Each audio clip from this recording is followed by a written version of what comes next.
जबकि उम्र उस समय 6 साल की थी सीता जी की। सीता जी की उम्र कितने साल की थी? 6 साल की। आप कहोगे महाराज क्या बोल रहे हो आप? अरे हम ठीक ही बोल रहे हैं, खराब गड़बड़ बोल रहे हैं क्या? 6 साल की। हाँ, भगवान राम में और सीता जी में 9 वर्ष का अंतर।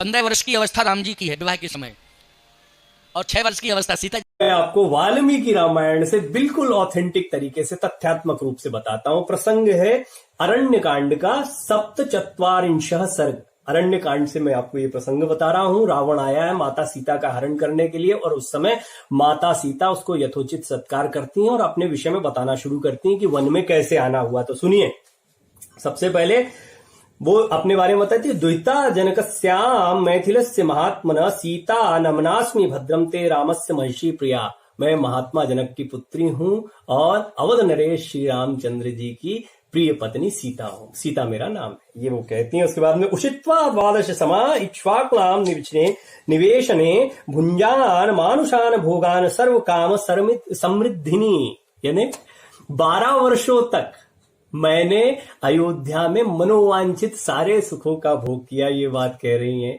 यानी विवाह के पश्चात माता सीता 12 वर्षों तक वहां पर रही हैं। ये वाल्मीकि रामायण के मैं तथ्य आपको बता रहा हूं। और तत्र त्रयोदशे वर्ष, जब 13वां वर्ष चल रहा था, मतलब हम जब आने को थे उस समय, जिस समय हमारा 13वां वर्ष चल रहा था शादी के बाद का, उस समय पर राज्याभिषेक की तैयारी महाराज दशरथ ने की थी। लेकिन कैकेयी जी ने उस समय फिर ये अड़ंगा लगाया, अपना हट रखा कि मेरा पुत्र ही राजा बनेगा, और इस बात को वो कहती है। अब मैं आपको इंपॉर्टेंट बात कि इस समय पर उम्र उनकी क्या रही होगी। उन्होंने ये तो बता दिया कि हम 13वां वर्ष चल रहा था जिस समय वनगमन हो रहा था, क्योंकि राज्याभिषेक के बाद ही वनगमन हुआ था। तो फिर उनकी शादी के समय उम्र क्या थी, उसके बारे में भी माता सीता रावण को बता रही है वाल्मीकि रामायण में। वही 47 सर्ग का ये आपको 10वां श्लोक मिलेगा। अगर आप वाल्मीकि रामायण को अवश्य पढ़िए, यहां वहां के तथ्यों पर मत जाइए। भगवान श्री रामचंद्र के जीवन को हम भगवान वाल्मीकि की इस महान रचना से जानते हैं। उन्होंने जो लिखा है भगवान श्री राम का, तो इसको अवश्य पढ़ें तथ्यात्मक रूप से। अगर अपने आप को पुष्ट रखना तो इधर उधर की बातों में ना पढ़ें। इसमें साफ लिखा है, मम भर्ता महातेजा वैसा 25 का 18 ही वर्षाणी मम जन्मनि गण्यते। ये गीता प्रेस की रामायण है। इसका जो अनुवाद लिखा है वो मैं आपको बता देता हूं, और संस्कृत के जितने प्रकांड पंडित हैं वो भी इस पर प्रकाश डालें।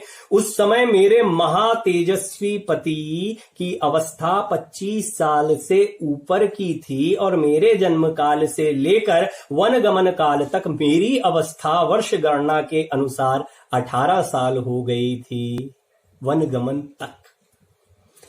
मम भर्ता महातेजा वैसा 25 का 18 वर्षाणी मम जन्मनि गण्यते। उस समय मेरे महातेजस्वी पति की अवस्था 25 साल से ऊपर की हो गई थी, जिस समय राज्याभिषेक होने वाला था भगवान श्री रामचंद्र का, और माता सीता 18 वर्ष से ऊपर हो गई थी। ये वाल्मीकि रामायण में बिल्कुल स्पष्टता लिखा हुआ है। इसके बाद में 14 वर्ष का वनवास है, यानी 25 और 14 को आप जोड़ सकते हैं तो करीब 39 वर्ष की जो उम्र है वो भगवान श्री रामचंद्र की, जिस समय पर रावण से युद्ध उनका हो रहा था, उस समय पर रही थी। और बहुत ही सुंदर वर्णन इस पूरे के पूरे सर्ग में आपको मिलता है। माता सीता किस तरीके से रावण को बताती हैं, रावण फिर कैसे कुदृष्टि डालता है, फिर माता सीता कैसे क्रोध करती हैं। उसमें ज्ञान की बात भी है कि कैसे माता सीता जो है वो नाराजगी, जब वो अपहरण करके ले जा रहा है तो वो भगवान श्री रामचंद्र के गुणों का बखान भी कर रहे हैं। बहुत ही माइन्यूट डिटेल्स जो हैं वो वाल्मीकि रामायण में हर प्रसंग की दी गई हैं। मैं उम्मीद करता हूं कि ये जो जानकारी मैंने आपको दी, और मैं आपको सर्ग भी बता रहा हूं, आपको कहीं नहीं जाना है, ये जानकारी मैंने आपको दी, आप खुद वाल्मीकि रामायण को जाकर पढ़ें। ये रही वाल्मीकि रामायण। इस वाल्मीकि रामायण को आप पढ़ें और उसके बाद में आपको बहुत से ऐसे तथ्य स्पष्ट हो जाएंगे जिनके सवाल आप इधर उधर बेवजह की वेबसाइट्स में ढूंढते रहते हैं, और उसमें भी अधकचरा ज्ञान लेकर लोग कूद पड़ते हैं, वही इंटरनेट से सर्च करके आपके पास में डाल देते हैं। मेरा मकसद है कि ऑथेंटिक रूप से आपको इन महान ग्रंथों की चीजें इन महान ग्रंथों से ही पता चले।